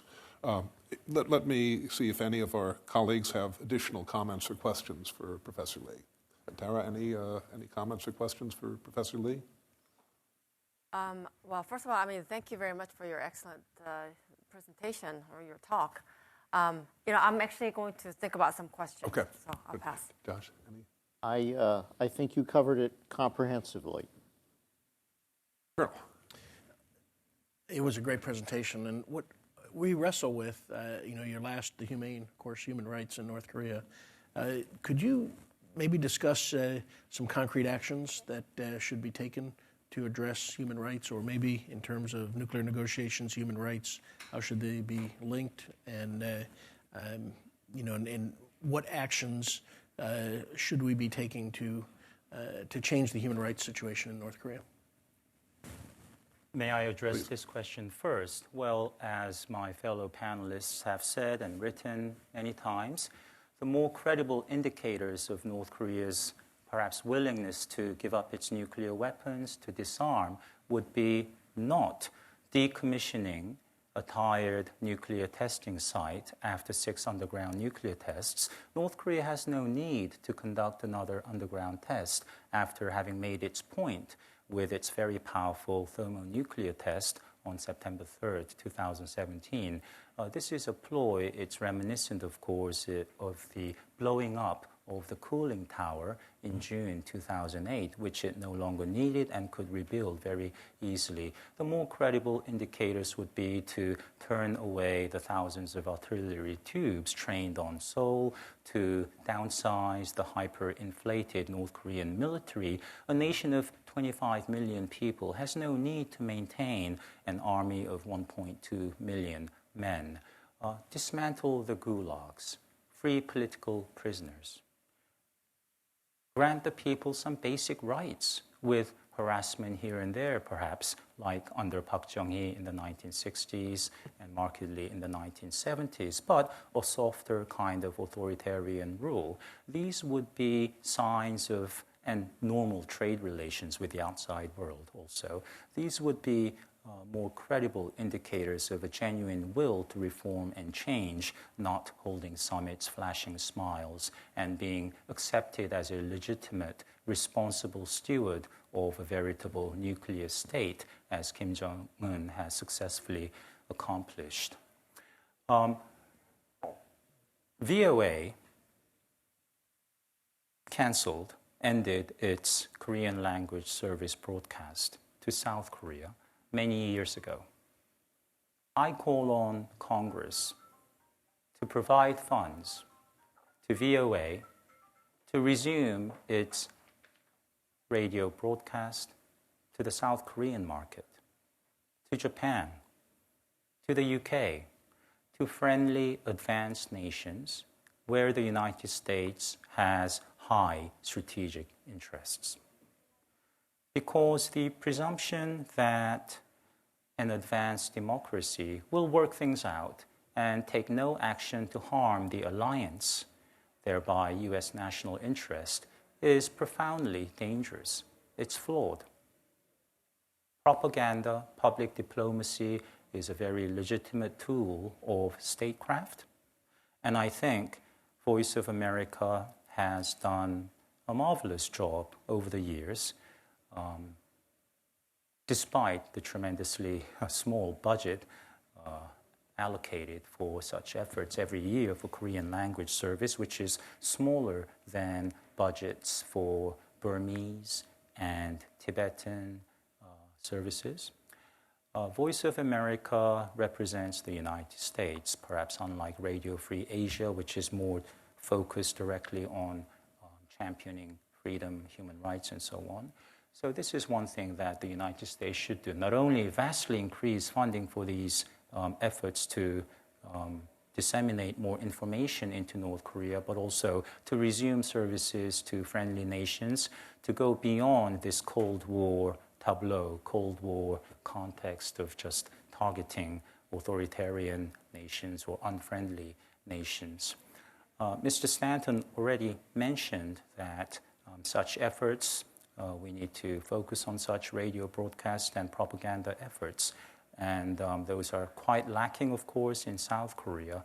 You would be astonished to learn what the annual government budget for radio transmission into North Korea is in the purported sole legitimate Korean government representing the entire Korean Peninsula is. As to your question, Nick, I think the two civil wars can only converge when the political construct known as the DPRK is no more, and there is the emergence of a united, free Korea. I think South Koreans and North Koreans too, of course, the Korean intense hostility, ambivalence toward Japan, and also mixed feelings toward the United States, this kind of grievances, victim mentality, can only end when there is unification in the Korean Peninsula. And the fact that the division remains, the fact that the United States is seen by many in South Korea as the obstacle to inter-Korean rapprochement and reconciliation and unification plays right into North Korea's hands, fanning the flames of U.S.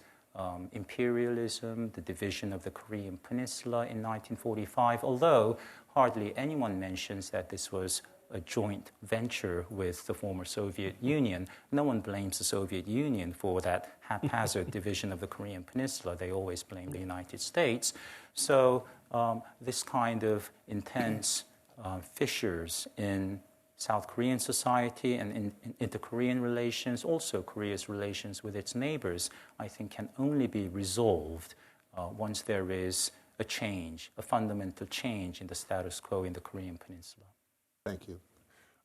Ladies and gentlemen, we've got about 10 minutes left for the remainder of our program, and I propose that, as in the previous panel, we gather questions together from you, our audience. Let me see if there are questions or comments. One, two. Let's gather these two together. Let's ask our speakers to collect their thoughts and offer their final comments as well, and then we'll conclude at the end of this. So yes, please. First and then second. Okay, Victor Lee from Global Peace Foundation.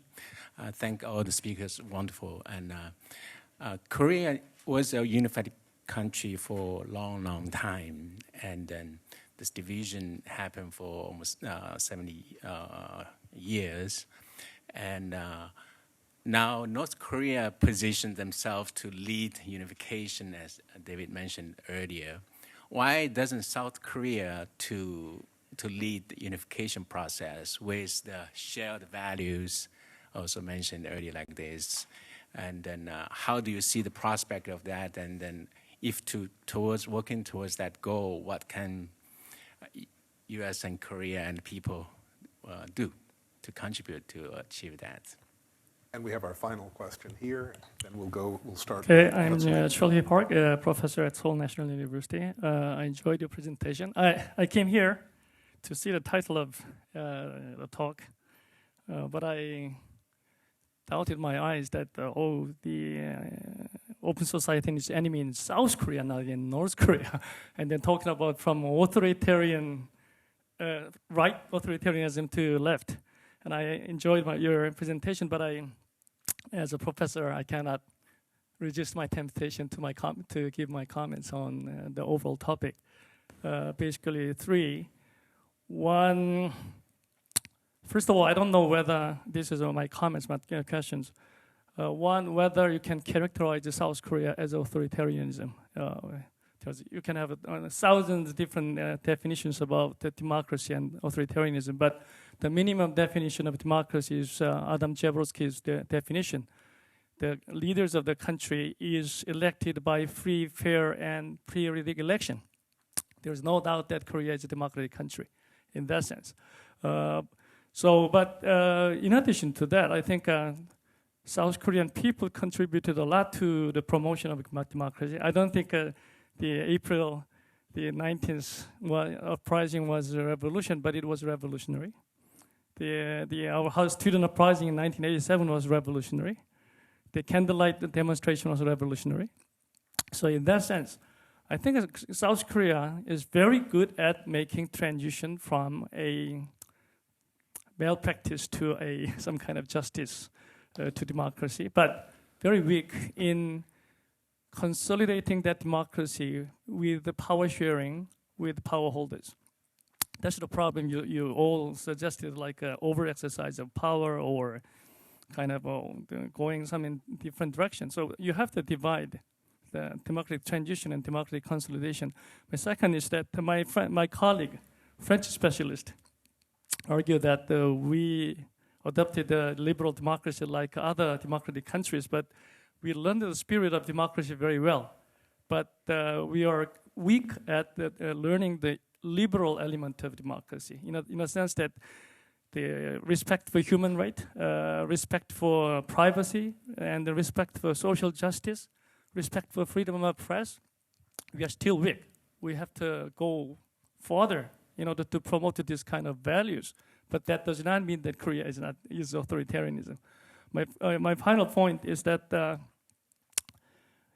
all the panelists, they empathize the kind of Korean characteristic of polarizing the society, polarize the politics, and then accusing the other, defaming the other party. Yes, if you're talking about the polarization, and then the gap between the haves and have-nots, that's not just the Korea phenomena. You find it in America, you find it in England, you find it in France, you find it in Germany, anywhere. So Korea has a Korean characteristic of polarizing the society, but you shouldn't blame that. Polarization is sometimes good. So oppressing polarization is much worse rather than promoting it. Thank you very much, Professor. Ladies and gentlemen, we are perilously close to the witching hour. Actually, it's 5 minutes away. I hope you won't mind if we go slightly over. Let me ask our speakers to collect their thoughts and offer us some ideas in about 2 minutes each. I know we won't be able to discuss everything that we have in our thoughts, but maybe the most important in 2 minutes each. And we'll start with Yoon and move this way. I don't think any of the panelists suggested that South Korea is authoritarian. Well, there was a question mark at the end. Authoritarian tendencies, not authoritarian. No one said South Korea today is not a democracy. And as you yourself, Professor Park, mentioned, there are, of course, various degrees of democracy. the one-man, one-vote system is a fundamental measure of democracy. Yes, free and open secret election, yes, that is an essential component of democracy, as Schumpeter wrote about in 1942. But these procedural aspects and the competitive nature of parties, although they found the bedrock of modern democracy, there is also a distance between the process itself and the ends of democracy, which are the protection of fundamental human rights, inalienable rights of each individual, freedom of speech, assembly, religion, due process that you mentioned, referring to your French colleague. So in that regard, we know South Korea has still some ways to go. So, and I don't think any of the panelists mentioned that we are against political debate or intense politicization. We see this in the United States, in advanced democracy. That is also a fundamental characteristic of democracy. And Nick, what is the motto for AEI? Competition of ideas. Essential to a free society. Well, as I said, politics is messy, or maybe to recall Winston Churchill, democracy is the worst form of government, except for all the others. My concern is, I think South Korea is strong. I think it's going through, this polarization. I think Professor is right. There's polarization in every country. But if left alone, South Korea is going to do just fine. My real concern is the external threat from the North, and how the North acts towards South Korea. That is the real danger for me, and I think that we have to be aware of that threat. Despite the charm offensive, despite the summits we have seen, I'm just not sure that Kim Jong-un is really changing that in a way that is going to allow for a secure, stable, peaceful Korean Peninsula over time. And in fact, I don't think we're ever going to see an end to the nuclear program or an end to the crimes against humanity that are being perpetrated against the Korean people living in the North, until there is, by what the late Stephen Bradner called the mafia-like crime family cult known as the Kim family regime, unless there is unification, a unified Republic of Korea that is secure, stable, economically vibrant, non-nuclear, under a liberal constitutional form of government determined by the Korean people. That is the, what I would hope would be the vision for the future. A united Republic of Korea. You rock. Josh? I read the decision impeaching Park Geun-hye. I think that the impeachment can be legally justified. It's hard to read a Korean decision because it's law, conclusion, an American legal decision is law, evidence, conclusion. So I guess at some point I have to take the word of the court. I think a 33-year sentence is crazy. Korea has lax rules of evidence but light sentencing. If it turns out that she engineered some plot to impose martial law, well, then 33 years is fine with me, but I am not convinced until the investigation concludes. Minister Chun, if you want to persuade us that South Korea is a progressing, strengthening democracy instead of a fragile democracy that is slipping toward authoritarian tendencies, stop sending journalists to jail for practicing journalism or what you may consider to be a conspiracy theory. You're a government. Put up your own YouTube video. YouTube videos have comment sections. You can respond there. You don't have to jail people. The way to defeat bad ideas, and I would like the right to listen to this carefully too, the way you defeat bad ideas is with better ideas. If they're making false statements, contradict them. Don't suppress them. Protect the safety of defectors. Protect Tae Yong-ho from threats that make him cancel his speeches. And you know who I worry about more than him? Because we all know who he is. I worry about those 12 young women who defected from Ningpo, China. And if I see one of those girls show up doing a staged press conference in Pyongyang, I will know that it is because your government did not protect dissent. That's what is the difference between a democracy and an authoritarian state, is that you have the ability to debate openly the issues that concern the public. And we talk about polarization, Professor, and polarization is a problem, yes, in Korea and yes here, but I worry even more about disengagement. I bet you would agree with me that the vast majority of Koreans believe that politics is a dirty business and they don't pay attention to it. And that's probably because of a cultural factor that causes Koreans to fear becoming involved.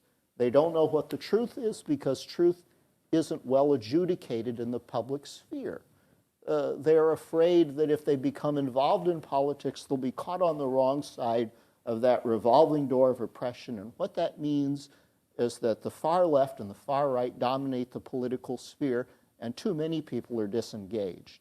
That may be part of why there isn't really moderation in South Korean politics, and moderate political movements just don't catch fire.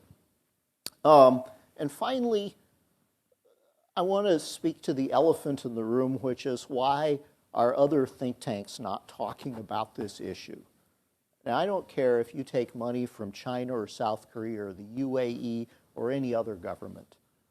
If you don't feel that you can speak freely on an issue that Congress is interested in, that the public is interested in, that the administration wants to be informed about, you are losing your credibility. You are more influential as a scholar, having less money and more independence and objectivity. And if that means reform of the Foreign Agents Registration Act, that's what it means. I suspect that we're going to see stronger enforcement of that law in the near future. But people need to make careful choices about where they take their funding and if there are strings attached, because the independence of our debate here in Washington is now at risk. Tara.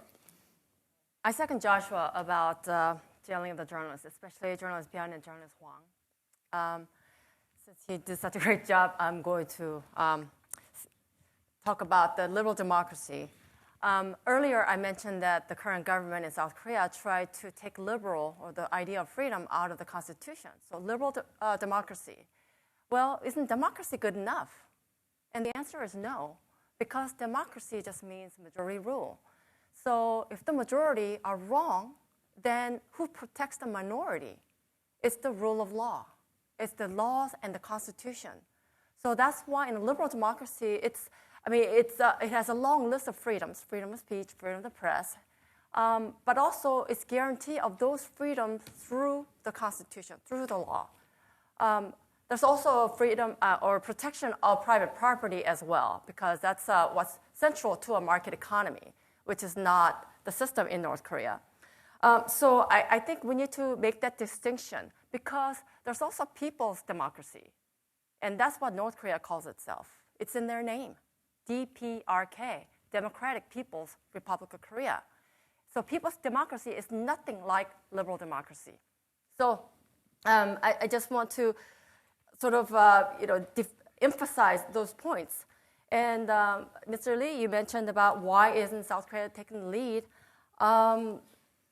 I think the question here is, what kind of unified Korea do we want? I think most people think that it's going to look something like South Korea, that it will be a liberal democracy and market economy. But that's not what North Korea has in mind. So I think we really need to define when we talk about these issues. And hopefully we will opt for liberal democracy. And we can also ask South Koreans. If we define what they are and ask them, I don't know if they will choose North Korean version of democracy, which is people's democracy. I think they would choose liberal democracy and market economy.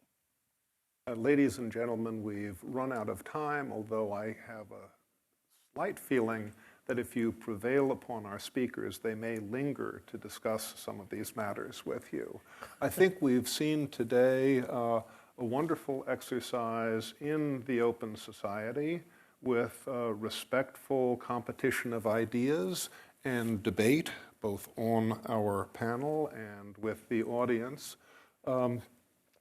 It's a seminar that we've just conducted where we've raised questions, but I think that many more questions have flowed out of this, and I think that speaks to a superb session. I'd like you please to join with me in appreciation for not just our speakers, but for our AEI conference staff and for my two colleagues who worked so very hard to bring this event together, Olivia and Cecilia. This is Cecilia's last day at AEI, and she'll be sorely missed as well. So please, ladies and gentlemen, join with me, and thank you all very much.